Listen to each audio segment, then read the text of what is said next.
Formação em Arte, organizado pela Redarte RJ. Assistiremos a seguir a apresentação de vídeos promocionais de alguns patrocinadores que ofereceram contribuições fundamentais para a realização deste seminário.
Gente, esse é o representante da Scansystem, o Ricardo. Ele está com a aparelhagem aqui fazendo demonstração. Aproveitem, porque não é todo dia que a gente tem o Ricardo aqui com a gente. E vale a pena. Eu descobri que é um investimento que nem é tão caro, olha só. Melhor parte, né? Melhor parte.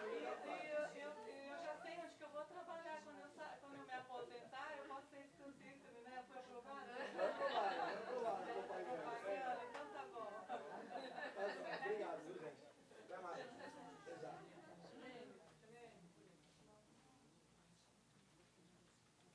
Vamos digitalizar o mundo? A Scansystem possui soluções para digitalizar qualquer tipo de documento. São scanners de alta velocidade para digitalizar livros, plantas, mapas, projetos, microfilmes, cheques e objetos 3D. Profissionalize a digitalização de seus arquivos com alta resolução, alta qualidade e alta velocidade. Acesse a informação através da internet, agilizando a tomada de decisões. O mundo está se tornando digital, sua empresa também. Scansystem, digitalizando ideias para um futuro melhor. Então, agradecemos mais uma vez a Scansystem e a EBSCO. O que fazemos na EBSCO? Nosso objetivo é criar produtos e serviços que permitam aos nossos clientes terem êxito no atendimento às necessidades de seus usuários finais. Em poucas palavras, nós o ajudamos a fazer o que você faz. Começamos por parcerias com clientes para estudar hábitos de comportamento do usuário, usabilidade de software e muito mais. Isso nos permite servir melhor a você e aos seus usuários através do desenvolvimento de produtos líderes e inovadores. A EBSCO também emprega mais de 200 bibliotecários em quase todos os nossos departamentos para ajudar a alinhar nossos esforços com as necessidades dos profissionais de informação em todos os tipos de organizações. Toda essa pesquisa e conhecimentos especializados formam a base dos produtos e serviços que criamos.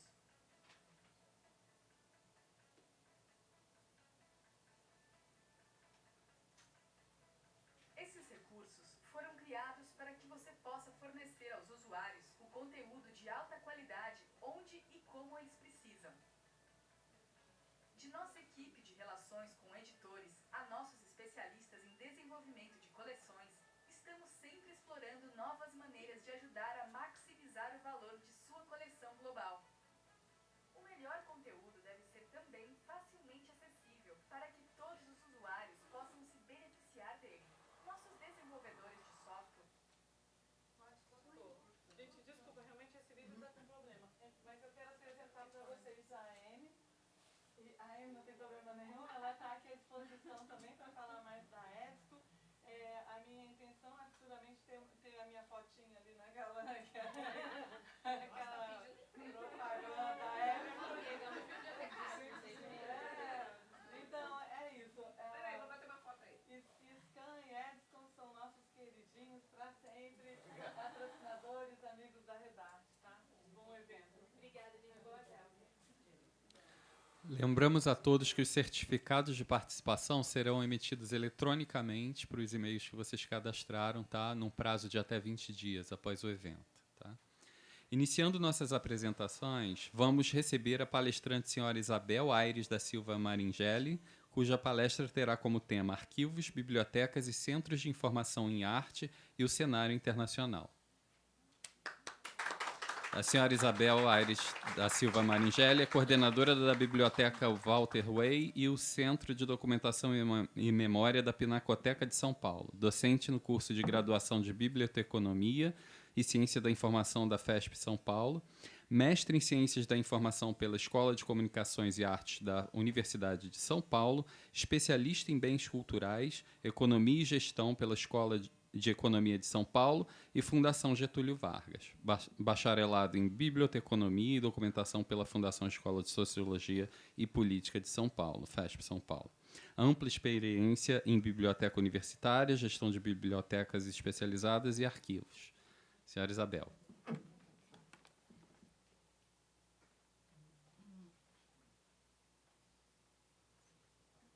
Vou tentar.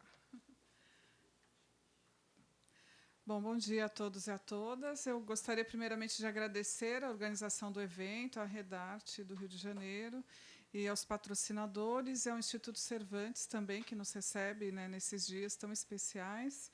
Estou muito feliz de estar aqui. Eu já participei do seminário da Redarte em 2013, lá na Casa de Rua, e foi a primeira vez que houve essa aproximação, e foi muito importante.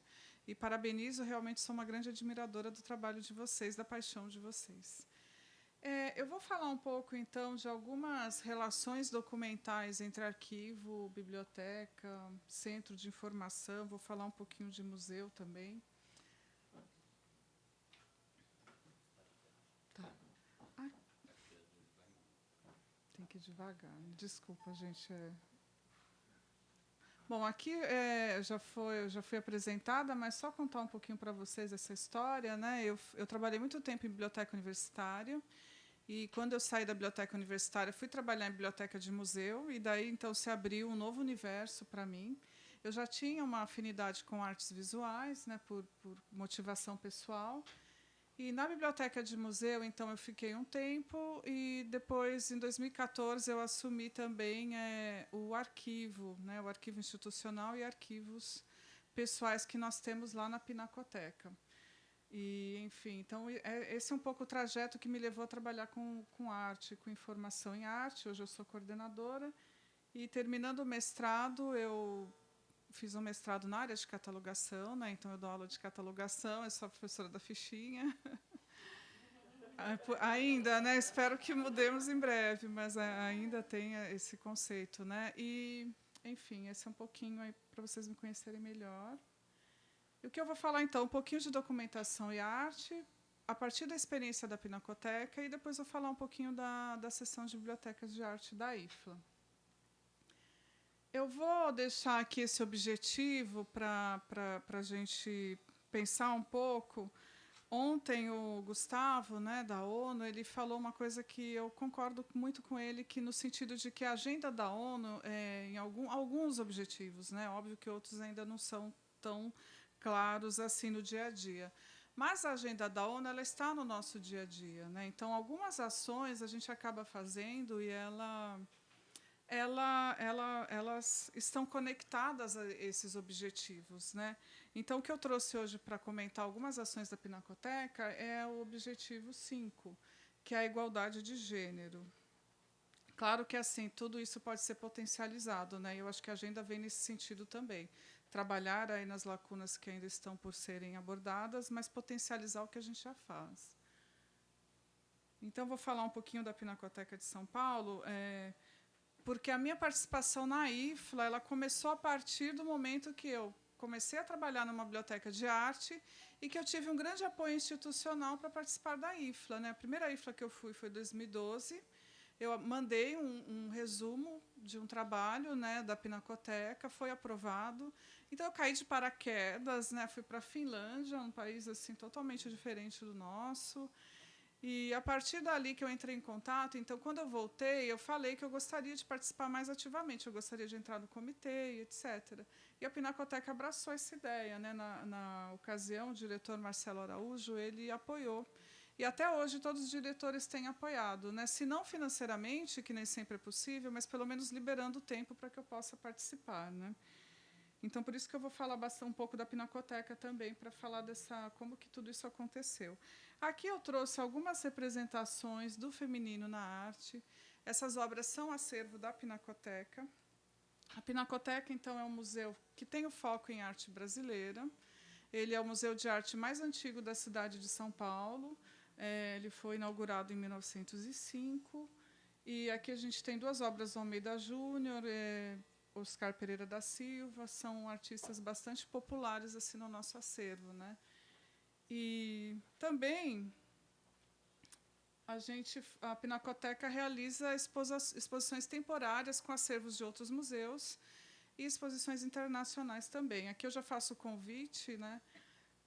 A gente abriu em agosto essa exposição que se chama Mulheres Radicais, Radical Women. Ela é uma exposição itinerante, ela aconteceu nos Estados Unidos, no Hummer Museum e no Brooklyn Museum, em Nova York. É uma exposição que tem obras de arte de mulheres artistas latino-americanas. Então, são cerca de 120 artistas representando 15 países. Aqui tem 2 exemplos, né? A Regina Silveira, que tem essa obra que se chama Biscoito Arte, e essa obra da mexicana Lourdes Grobet, né? Que é da série Dupla Jornada, ou, enfim, Luta Dupla, algo do gênero, né? Ela está dando de mamar o filhinho, mas está paramentada, assim, como se estivesse por uma luta mesmo. É uma exposição assim que tem obras bem contundentes, realmente vale a pena ver. E a Pinacoteca não é a primeira exposição focada assim, né, dando destaque a isso, essas mulheres artistas. Depois vou falar de outra exposição também. Não, tem instalação, tem foto, tem pintura. São 120 obras, mais ou menos, uma grande exposição. Quanto é o valor da apresentação da Pinacoteca? R$ 6, aos sábados é gratuito. Mas se professor paga meia, tem outras.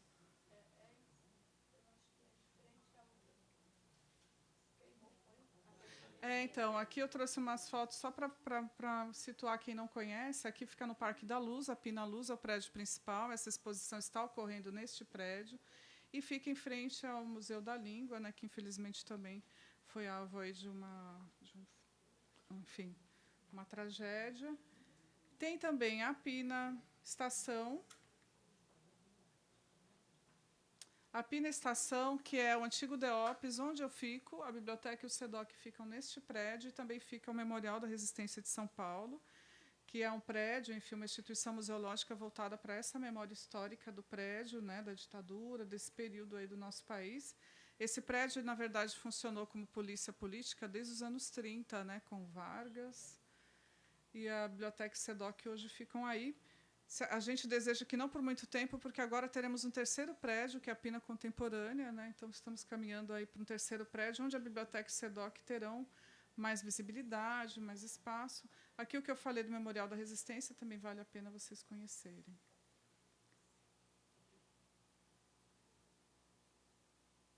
Bom, eu vou falar agora, então, de algumas relações documentais entre esses acervos da Pinacoteca. Claro que assim, eu estou falando da Pinacoteca, mas essas relações elas acontecem também em instituições diferentes, né? Os acervos eles se conectam, e até a Glória ela comentou isso, né? Que a nossa responsabilidade de reunir essa documentação do patrimônio cultural. Mas o exemplo que eu vou dar para vocês é a partir da Pinacoteca. Então, o acervo museológico ele se inaugura com a abertura do museu em 1905, a biblioteca é de 59 e o SEDOC é de 2005, ele é bem mais tardio. Ele foi inaugurado, então, na comemoração dos 100 anos da Pinacoteca, que houve essa necessidade de reunir os documentos para que a gente pudesse contar essa história de 100 anos, né? Eu vou falar, então, um pouco como esses documentos se relacionam. E aqui também uma coisa que fica bem clara, assim, a minha fala não é acadêmica, mas eu vou trazer alguns poucos conceitos para a gente conversar, mas é muito mais a partir da experiência na Pina e na IFLA. Mas a gente vê que assim as questões que a gente estuda relacionadas ao paradigma custodial, né? Assim, algumas questões elas estão muito presentes nas nossas práticas também, né? Então, pensando em alguns conceitos de documentação, esse aqui é um conceito da professora Joane Smith, da ECA. É um conceito bem assim tradicional, né? É um conceito relacionado à documentação enquanto disciplina, né?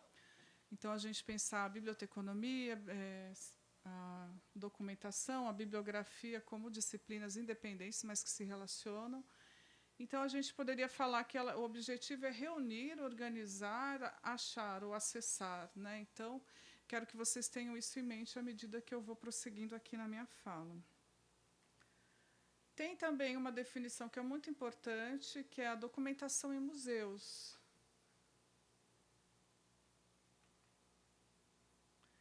A documentação em museus ela já envolve outras questões, né? Porque uma obra, um artefato, um objeto musealizado, ele depende de uma série de documentação, né? O objeto ele não fala por si só. Então, é um processo um pouco mais complexo. Essa é uma definição do ICOM, do Conselho Internacional de Museus. Então, aqui nós estaremos falando de informações sobre os objetos, né? Então, é uma história do objeto antes dele até pertencer ao museu. A partir do momento que ele é musealizado, que ele faz parte, então essa documentação ela continua, né? Mas ele precisa, o objeto precisa dessas informações para que seja contextualizado e etc. E, assim, arte e documentação, apenas alguns elementos para nós pensarmos também das possibilidades quando falamos em arte e documentação, documentação de arte. Enfim, a gente não vai ter tempo para explorar, mas só para a gente perceber o quanto é amplo, o quanto isso tem sido discutido. Então, a gente tem documentação de arte contemporânea, uma instalação, por exemplo. A Regina Silveira mesmo, ela tem obras que quando chegaram ao museu eram disquete, né, uma plotagem. Então tem ali um manual para como você ampliar, mandar imprimir aquilo. Mas a obra não é o disquete, né, também não é o arquivo, a obra é a plotagem. Mas você precisa de uma documentação que vai te falar como montar, né, como montar de novo aquela obra. As instalações nem se fala também. Documentação de obra de arte contemporânea ou não. Gente, desculpa que aqui está um pouquinho fora do compasso, mas a gente chega lá.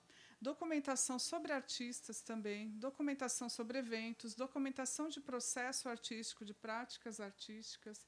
E tem mais recentemente, pelo menos que eu conheço, o processo artístico como obra também, né? A gente conhece alguns casos na arte contemporânea, onde a gente vê que o próprio processo ele é documentado de tal forma que ele é mais relevante do que o resultado final da obra. Então, tem todas essas possibilidades aí de arte e documentação para a gente pensar aí no nosso dia a dia.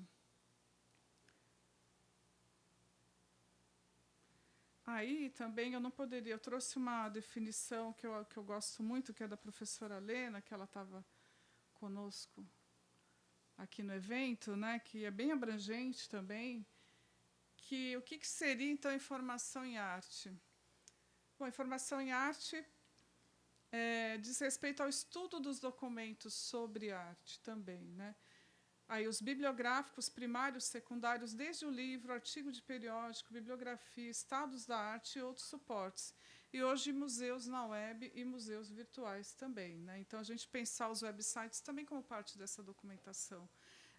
Não sei se vocês sabem, mas quando a gente vai lá na cartilha de preservação digital da Unesco, não é cartilha, né? Eles têm 2 publicações bem importantes nessa área. Mas os bancos de dados, eles também são considerados patrimônio digital a ser preservado, né? Então, às vezes, a gente acha que não. Mas ali toda essa documentação, tudo que fala, né, desses objetos, também tem que ser preservado. Isso também é patrimônio.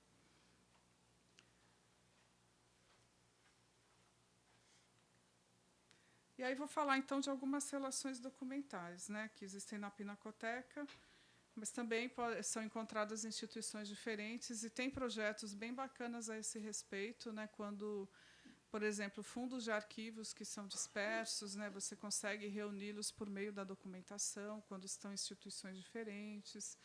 acervos bibliográficos também. Tem um projeto lindo da Biblioteca Ticonhara, que tem várias instituições norte-americanas e europeias também que estão conseguindo fazer uma reunião virtual, digamos assim.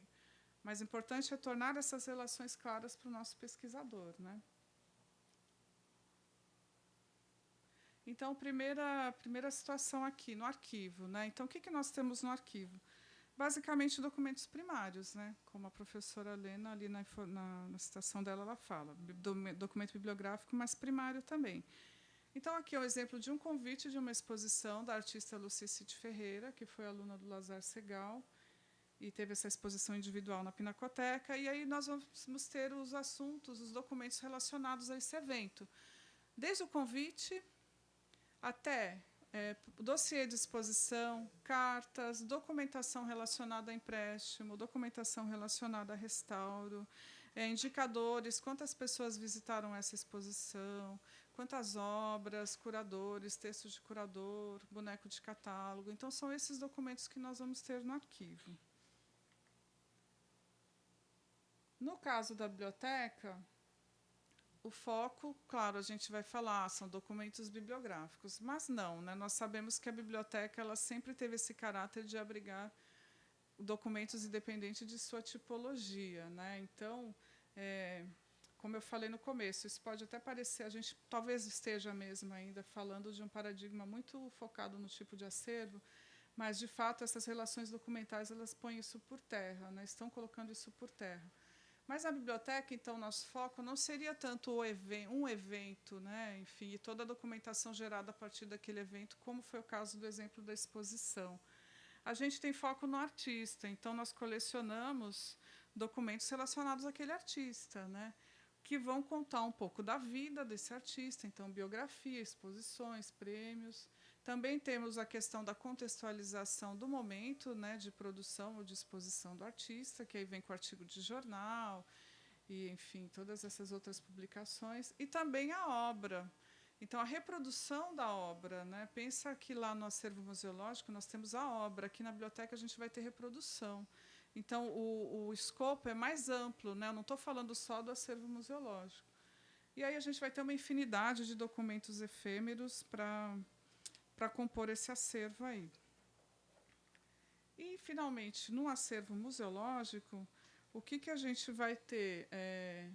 As obras. Espera só um pouquinho. Aí.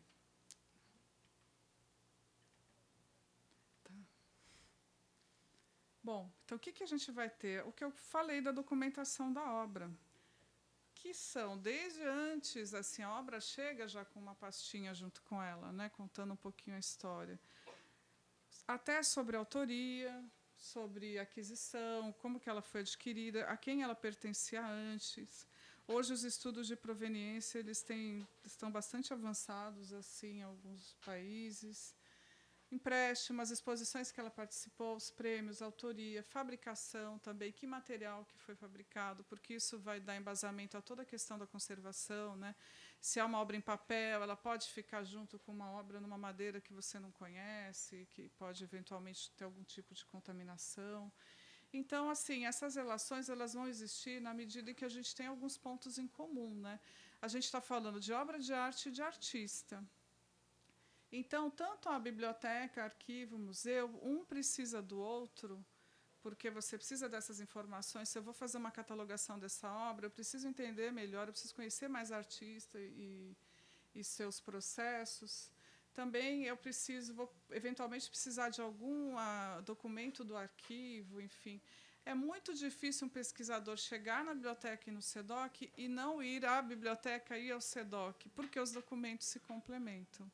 E no caso da documentação em museu ou documentação museológica, que ainda algumas pessoas usam isso, mais recentemente tem se tentado falar em documentação em museus, né, para ver uma separação entre a museologia como ciência, mas, enfim, isso é outra conversa. Mas, enfim, essas relações documentais elas estão muito claras, né? E elas vão ficar mais claras ainda quando a gente começa a colocar os nossos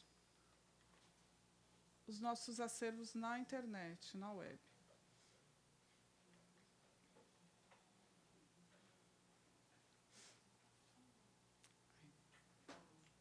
Então, o que a gente tem com essas questões, né, quando a gente resolve divulgar nossos acervos para acesso na web? A gente começa a perceber que os acervos, em alguns casos, são isolados, que eles não se comunicam. A gente começa a perceber também os mecanismos de busca que são tão avançados, né, por um lado, o exemplo maior aqui é o Google mesmo, não tem como a gente falar de outro, mas eles não recuperam os acervos dos nossos museus nem das nossas bibliotecas, né? A gente sempre tem que pensar em outros instrumentos para que possa haver essa junção, né, uma pesquisa mais específica. Mas por que não, né? E a questão da pesquisa fragmentada, porque, na verdade, o pesquisador ele não sabe, né? Se nós não revelarmos nossos acervos para eles e não deixarmos claras essas relações documentais, ele vai ter mais trabalho, pode ser que ele nem consiga também ter acesso aos documentos que talvez ele nem saiba, né? Quando o pesquisador já tem conhecimento do que ele quer, ok, mas a nossa função também é revelar esses documentos que estão escondidos, né? Que ele possa construir aí a sua pesquisa. Eu não sou assim, eu não acredito em banco de dados integrado, né? Acho que durante algum tempo se falou muito nisso, não é o que eu acredito. Eu acho que hoje a gente tem outras ferramentas, a gente tem que pensar um passo antes, né, disso. Aí alguns caminhos que têm sido bastante comentados, né? Lembrando que lá no começo eu falei que a documentação ela visa organizar, reunir, dar acesso. Então, aqui são alguns exemplos que têm sido bastante discutidos, alguns mais no campo teórico do que nas práticas, mas a questão dos metadados, por exemplo, curadoria digital, né, isso acaba também trazendo algumas questões, vocabulários multilingües. Agora, sim, eu defendo se as metodologias são distintas, né, também não acho que tem que ter uma metodologia para descrição, para metadados, que seja única para todos, né. Mas a gente tem que pensar em outras formas de reunião. Então, vocabulário é uma questão bem importante e, obviamente, diálogo com esses profissionais todos, né? Também foi falada a questão da interdisciplinaridade, multidisciplinaridade, transversalidade. Isso é muito importante. Não tem mais como cada um conversar no seu cantinho, né? Isso é uma coisa que eu defendo bastante. Aqui, falando de vocabulário, eu vou dar um exemplo para vocês do vocabulário do Getty Research Institute, que é um instituto de pesquisa, um museu norte-americano, e eles têm vários vocabulários. Esse aqui é um deles, que é de artistas, é nome de artistas, Union of List of Artist Names. A Pinacoteca teve a chance, assim, nós conseguimos colaborar durante uns 3 anos, mais ou menos. Nós fizemos envio, nós colaboramos como? Nós enviamos verbetes de artistas brasileiros que não estavam aqui nesse vocabulário. Então, esse é um exemplo, é a Maura de Andrade, é uma artista brasileira. Aí, quando está escrito ali PESP, é porque fomos nós, né, que mandamos, nossa colaboração. Então, todas as instituições que colaboram, elas aparecem aí. E aí tem uma nota biográfica em português, tem uma em inglês. Mas o que é importante aqui? É uma artista brasileira sendo referenciada por brasileiros da nossa forma, né? Então, isso é muito importante. Eu sei que a BN faz parte do VIAF agora, né? Mas o Getty ele é realmente especializado em arte e arquitetura. E eles têm muito interesse em parcerias conosco, né? Eles sempre procuram, eles querem colaboração de instituições brasileiras. Outra parceria que nós fizemos com o Getty também, e aí foi com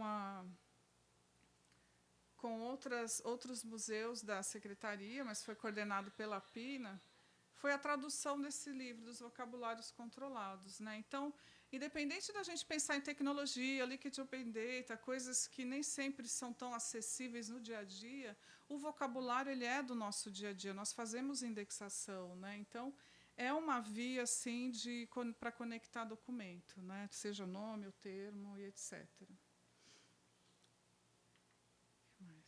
Bom, agora eu vou falar um pouquinho da IFLA, né, da minha participação no Comitê de Bibliotecas de Arte. Como eu falei, né, eu comecei a participar, então, em 2013, eu entrei como membro, né, eu passei a secretária só no ano seguinte. Entrei como Information Coordinator, depois Hoje eu sou secretária até 2020, o meu mandato. Bom, o que o comitê, então, ele quer atuar nessa área, né? Qualquer instituição que que trabalhe nesse domínio de artes visuais, belas artes, artes aplicadas, design, arquitetura, são convidadas a participar. Para participar de comitê não é necessário ser membro da IFLA, mas há uma eleição, enfim, tem todo um procedimento. Os objetivos são esses, que estão ali, que é representar as bibliotecas, entidades. A gente também fala biblioteca, mas, como eu falei, tem centros de documentação, arquivos, institutos, outras instituições também. A sessão ela busca atuar como fórum de arte, como espaço para formação contínua, e o objetivo é aprimorar, né, acesso à informação em arte.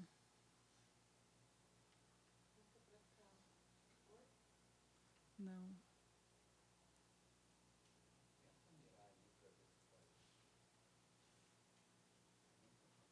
Hoje acho que ele está indo para frente. Bom, foi. Eu apertei uma mais de novo. Bom, gente, eu vou falar aqui para a gente não se perder. Ele está indo para frente. Bom, aqui, então, essa Constituição atual, né, tem uma chair da França, a Lucília, a minha outra colega da Rússia, a Ekaterina. E aqui eu posso contar em primeira mão, acho que a gente vai ter mais uma participação brasileira na sessão de bibliotecas de arte, que é a Alpina, né, nossa amiga. Ela vai ser corresponding member também, que é uma pessoa que participa do comitê, mas é mais à distância, né? Mas é importante, por que eu trouxe isso? Essa sessão tem 40 anos. Eu sou a primeira pessoa da América Latina que participa, e sou a primeira brasileira, por conseguinte, né? Então, a gente tem um potencial tão grande, a gente tem que tentar participar mais, afincar mais nossa bandeirinha lá, né? Porque, como já foi dito também, a IFLA ela é responsável por elaboração de vários padrões que nós usamos, manifestos que nós usamos. Nós estamos aqui falando da Agenda 2030 da ONU e que a IFLA está participando também. Então, acho que a gente tem que participar, sim, mas dos dois lados, né? Tanto como uma participação assim mais como ouvinte, mas também a gente tem que estar lá para tomar as decisões, participar das discussões, né? É uma experiência realmente incrível. Eu recomendo a todos que tiverem oportunidade assim pensar com bastante carinho nisso. E aí, os compromissos, né, da sessão, de forma bem resumida, falar que, assim, como eu já falei, essa questão de acesso à informação em arte, né? Mas também a IFLA está alinhada, a nossa sessão sempre alinhada ao planejamento estratégico da própria IFLA. Então, nós temos reuniões virtuais para discutir essas questões também. E tem 2 temas que eu gostaria de destacar com vocês, que foram os temas das últimas conferências. Você quer tentar? Tá. Aí eu te peço. Então, em 2017, o tema era documentando a arte da transformação social nos séculos 20 e 21. Então, por isso que eu foquei o comecinho da minha fala, documentação e arte, para a gente ter uma ideia da amplitude disso, né? Que, quando a gente fala em documentação, assim, são todos os processos da biblioteca e um pouco mais, né? Vai além da gente se preocupar com acervo físico e tudo isso, né? A gente tem que pensar nessa documentação. E nós tivemos apresentações muito interessantes, desde videoarte feminista até população indígena, por exemplo, na Suécia, que, né, a gente nem imagina que tem, mas tem lá as questões das minorias deles também. 2018, que foi esse ano, foi sobre documentação de arte islâmica. Então, a conferência foi em Kuala Lumpur. Então, sempre que há uma conferência assim, a gente tenta buscar essa comunicação com as pessoas locais, com as bibliotecas locais, para que tanto a gente possa conhecer essa diversidade, quanto eles também possam conhecer mais a IFLA, né? E foi bem interessante, porque a gente teve fala desde o Victoria Albert Museum, que é na Inglaterra, até fala do Catar, né, do Museu de Arte Islâmica, né, o MIA, Museu de Arte Islâmica do Catar. Então, é muito interessante ver essa troca, né, dessa diversidade, você tendo tanto assim um país islâmico quanto um país, enfim, como o Reino Unido, né, que a gente sabe que tem toda uma questão aí com as formações das coleções dos seus museus. Tem um projeto que foi abraçado aí pela seção de obras de obras de arte, não, pela seção de bibliotecas de arte, que é o Art Discovery Group Catalog. É um projeto de um catálogo virtual coletivo que agora está dentro do portal WorldCat. A gente ganhou uma bolsa, a Pinacoteca, de uma fundação alemã. Nós conseguimos, o primeiro ano eles bancaram, agora nós pagamos uma taxa anual para que a gente faça parte, então, dessas bibliotecas de arte. Então, é um catálogo coletivo mesmo. E aí tem uma outra coisa que eu trouxe para apontar, mas de forma bem rápida, porque é extremamente técnico, mas é extremamente importante para pensar como que essas relações também estão se dando. A IFLA e o ICOM, que é o Conselho Internacional de Museus, eles têm desenvolvido iniciativas no sentido desse caminhar junto. E uma das colaborações assim que estão bem assim na pauta da discussão do dia, por exemplo, é o modelo FRA